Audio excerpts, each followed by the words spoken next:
My sister posted photos from Sedona the morning of my college graduation. 47 photos. The red rocks, the spa, the healing vortex tour. She'd apparently driven 6 hours to experience. The caption said, "Life is short, choose joy." I was standing in a parking garage in a rented gown, trying not to cry before I even walked across the stage. That was 3 years ago. I kept telling myself it wasn't that bad. That families are complicated, that I was being sensitive. I'm not being sensitive. Let me back up. My name is not important. What is important is that I am 31 years old. I work as a pediatric occupational therapist in Phoenix, Arizona, and until 14 months ago, I genuinely believed my parents loved me and my sister equally. I believed this. The way you believe something you've never actually tested. The way you believe a bridge will hold until the day you're standing on it and you feel it sway. My sister's name is Tatum. She's 34. She has a lifestyle blog that makes somewhere between nothing and very little money, a habit of framing every inconvenience as a spiritual journey, and our parents' complete and unconditional devotion. She has never, to my knowledge, held the job for longer than 8 months. She calls herself a creative entrepreneur. My mother calls her ahead of her time. I call her the reason I spent 4 months in a legal battle over money that was supposed to be mine. Here is what you need to know about our grandmother. She passed away 6 years ago. She was sharp until the end, kept a garden, did the crossword every morning in pen. She had 2 daughters, my mother and my Aunt Cecile. And she loved her grandchildren, which meant she loved me and Tatum. She wasn't wealthy by most standards, but she had a house in Tucson that she paid off over 40 years, and when she sold it after my grandfather died, she put a significant amount into 2 separate trust funds. One for me, one for Tatum, $50,000 each. The trusts were set up with the condition the money would be released when each of us turned 30, or upon a qualifying life event. Marriage, purchase of a first home, completion of a graduate degree. My grandmother's attorney handled the paperwork. Our parents were named co-trustees, which at the time seemed like a formality, like signing a card. Nobody thought it meant anything because nobody imagined our parents would ever do anything other than hand over the money when the time came. I turned 30 19 months ago. I had just gotten engaged to my boyfriend of 4 years. A man I will call my fiancé because that is what he was, and then what he became my husband. And I had a down payment lined up for a house in the Arcadia neighborhood of Phoenix that we had been looking at for 8 months. Everything was in place. I contacted my parents to let them know I was ready to access the trust, and my mother said, and I am remembering this correctly because I wrote it down the same night, "We need to have a family conversation before we do anything official." I should have known then. The family conversation happened over dinner at my parents' house in Scottsdale. My father grilled chicken. My mother made her pasta salad with the sun-dried tomatoes. Tatum was there, which I had not been told in advance. We sat at the table, and after about 20 minutes of small talk about my mother's book club and Tatum's latest blog, Pivot, toward wellness content, my father cleared his throat and said he wanted to discuss the trust. He said Tatum was also turning 30 in 8 months. He said it felt unfair to release one trust before the other. He said he thought it would be cleaner if they did both at the same time. I looked at Tatum. She was eating a sun-dried tomato with complete composure. I said, "Grandma's attorney set up individual trusts for a reason. They're not connected." My father said he understood that, but as co-trustees they had discretion in the timing of disbursement. I said, 8 months is a long time. We're trying to buy a house. The sellers have already given us an extension once. My mother said, "Honey, we're not saying no. We're just saying wait a little." I drove home and called my Aunt Cecile, who had been at my grandmother's side when the trusts were created. She listened to everything I said, and then she was quiet for a moment. And then she said, "Get an attorney." I didn't want to get an attorney. I wanted my parents to act like parents. I gave it 3 weeks. I sent 2 emails and had 1 phone call during which my mother cried and said I was making her feel like a criminal, and my father said I was being impatient and that impatience was a character flaw I'd had since childhood.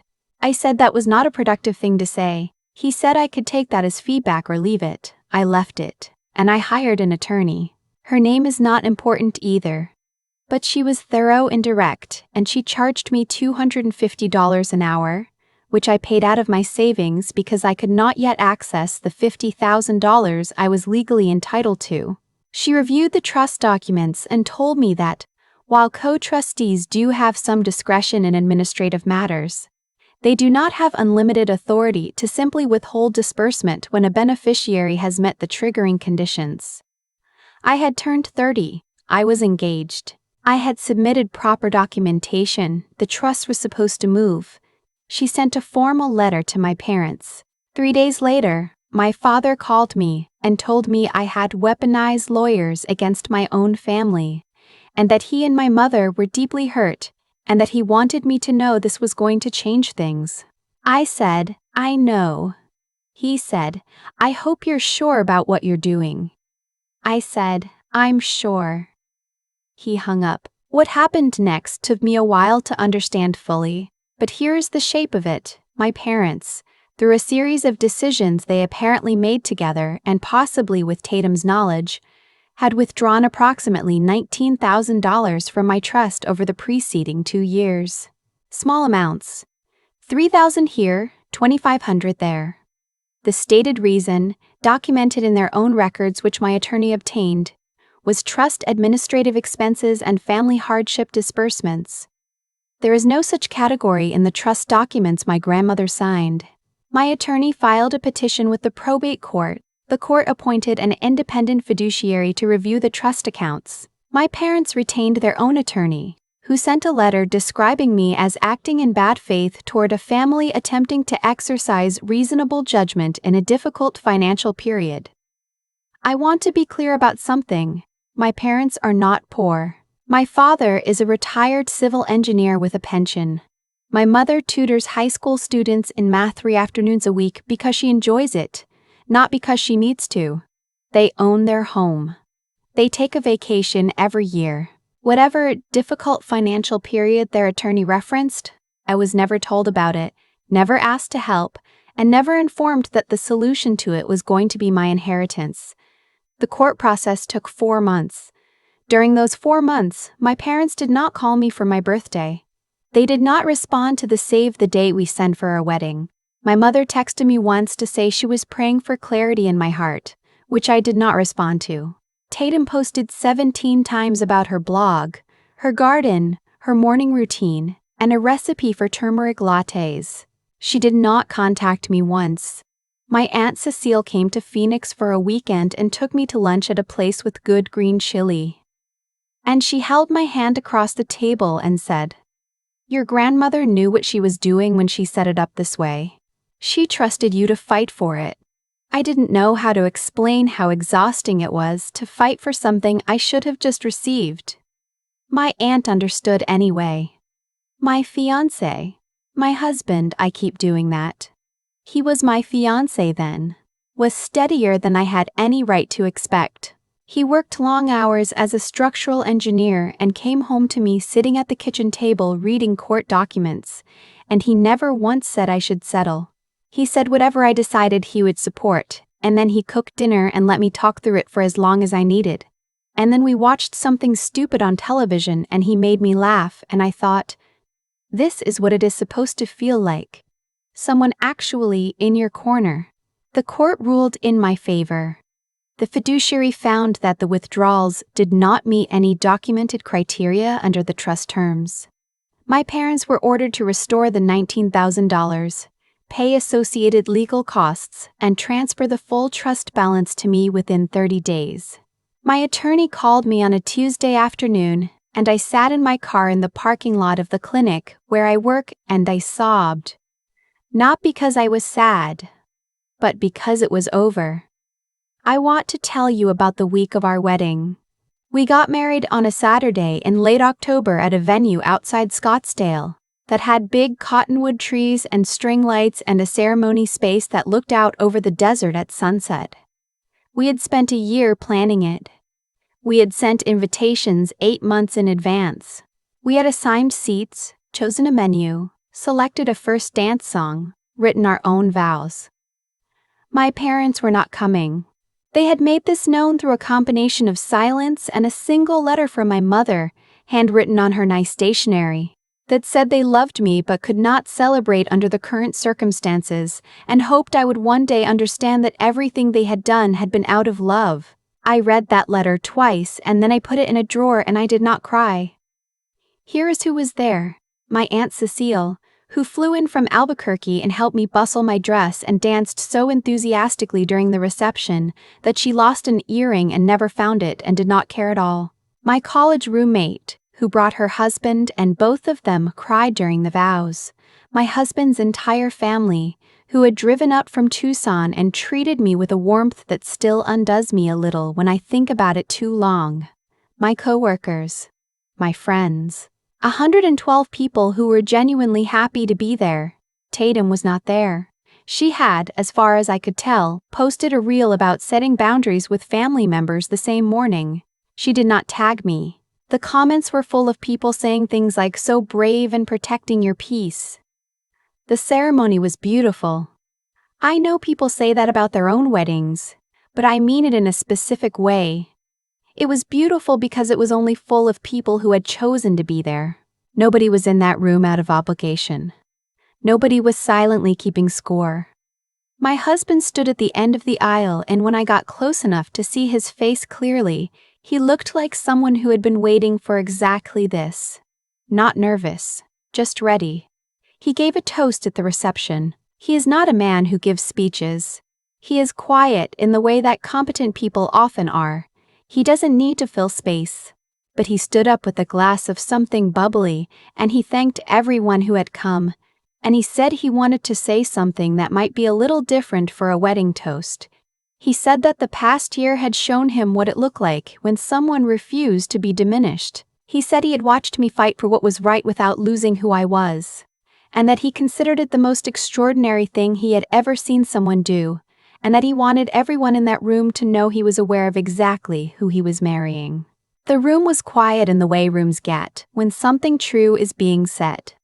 My Aunt Cecile was crying. My college roommate was crying. I was not crying, but only barely. Then he said, "I also want to say to everyone here, thank you for showing up. It matters more than you know." That was it. Not dramatic. Not an indictment of anyone who wasn't there. He didn't need to say their names. Everyone who needed to understand. Everyone who needed to understand. We danced until 10:30. We ate the cake, which was a lemon olive oil cake with a lavender frosting that was my husband's idea and turned out to be the best decision we made all year after the decision to get married. My Aunt Cecile found a 20 on the dance floor and held it up like a trophy. My college roommate's husband turned out to be an unexpectedly good dancer. My husband's younger brother gave a toast that was mostly jokes and was exactly what the room needed after my husband's. We left at 11 and drove to a hotel we booked downtown, and I took off my shoes in the elevator and stood in my bare feet holding them by the straps, and my husband looked at me and said, "You okay?" I said, "I'm really okay." We spent our honeymoon in New Mexico, Santa Fe, and Taos. A week of Chile and mountains and museums and sleeping late. We had talked about Europe, but we both agreed we wanted somewhere that felt like us, not somewhere that felt like a postcard. We ate green chili cheeseburgers and stood in front of O'Keeffe paintings and drove the high road between towns in a rented car with the windows down. We came home to the house. We had closed on it 2 months before the wedding, 3 weeks after the court-ordered transfer came through. It's a 1960s ranch in Arcadia. 3 bedrooms, a yard with a lemon tree and a sad little rose bush that I am slowly rehabilitating. The neighborhood is walkable and leafy, and our neighbors on one side have a very opinionated beagle who barks at the mail carrier every single day without fail, as if this is new information. The first morning I made coffee in our kitchen in our house, I stood at the window looking out at the backyard and I thought about my grandmother. She kept a garden too. She grew things in pots on her porch in Tucson in the heat, tomatoes and herbs and one spectacular jasmine that climbed the porch railing. I don't know if she imagined this specific moment when she sat down with her attorney to set up those trusts. But I think she knew what she was doing. I think she wanted us to have something that was ours. Something that couldn't just be absorbed back into the family fund when it was convenient. I protected it. I'm glad I did. My parents reached out in December, about 2 months after the wedding. My father called and left a voicemail that said he and my mother would like to have dinner and talk. His voice sounded older than I remembered. Or maybe I was just listening differently. I didn't call back for 2 weeks. When I did call back, I said I was willing to meet. I said I wanted to be clear about what that meant and didn't mean. It did not mean I had forgiven everything. It did not mean I thought what happened was acceptable. It meant I was willing to sit across from them and have a conversation. Because I am 31 years old and I would like to have parents if it's possible to have them without losing myself in the process. My mother cried on the phone. I let her. My father said he was sorry. I said I hurt him. Those are different things, and I think he understood that. We had dinner in January at a restaurant near their house. It was careful and a little stiff, and nobody said anything that made the ground shift, but nobody said anything terrible either. My mother asked about the house. I showed her a photo of the lemon tree. My father asked about my husband's work. We ate and we paid separately because I said I preferred that, and we walked to our cars, and my father hugged me in the parking lot and I let him. I don't know what comes next with them. I am not rushing toward anything. I am also not slamming a door. What I know is that I am living in my house with my husband, with a lemon tree that gave us 11 lemons last month. And I am okay in a way that isn't just the absence of bad things, but is actually the presence of good ones. Tatum has not contacted me. I am not waiting for her to. My Aunt Cecile is coming to visit in April. She says she wants to see the rose bush. I told her it was not impressive yet, and she said that's exactly why she wants to see it now, so she can say she was there before it was. That's the kind of person she is. I'm glad she's in my life. My grandmother had a saying she used when something had gone wrong and then eventually, slowly, worked itself back toward right. She'd look at whatever it was, a bent plant stake, a pot that had cracked and been repaired, a day that had started badly and improved, and she'd say, still here, still growing. I think about that a lot lately. Still here, still growing. I've thought a lot about the word entitled since all of this happened. It gets thrown around so casually, usually at the person who is actually asking for what they're owed. What I've learned is that the people most comfortable calling others entitled are almost always the ones who have decided, quietly and without discussion, that what belongs to you actually belongs to everyone, to be distributed however is most convenient for them. My grandmother didn't leave me that money so my parents could manage it indefinitely. She left it so I could start something. A home. A life. A foundation that was mine and not contingent on anyone else's approval. She understood, in the way that people who have actually built things from nothing tend to understand, that security is not a gift you give someone, it's a condition you help create so they can stand on their own. What my parents did, whether they framed it to themselves as stewardship or sacrifice or just pragmatism, was take that away, and they did it quietly in small amounts over 2 years, while smiling at me at holiday dinners. That is not a mistake. Mistakes are accidents. What they did required sustained effort and sustained silence.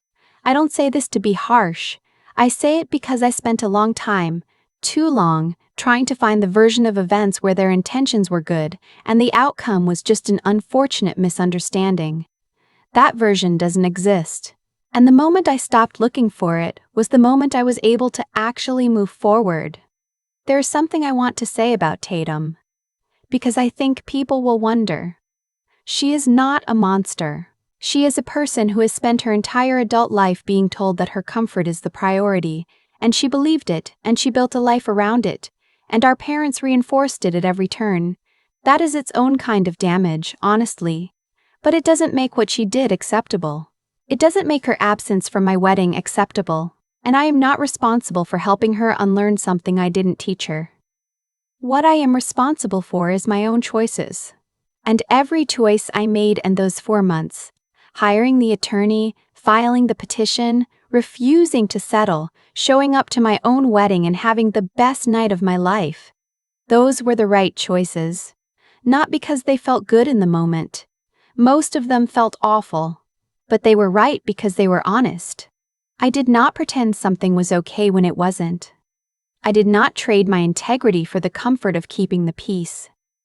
My Aunt Cecile told me once that the clearest sign of someone's character is what they do when they think no one is keeping track. My parents thought no one was keeping track of those withdrawals. They were wrong. And not just in a legal sense. My husband stood up at our reception and said what he said, and the room went quiet, and I understood in that moment that being truly seen by one person who matters is worth more than being managed by a dozen who don't. That is not a small thing. That is, actually, everything. I'm still growing into the version of myself who doesn't flinch when she asks for what she's owed. But I'm getting there. 11 lemons off one tree last month. The rose bush is coming back. Some things just need the right conditions and enough time.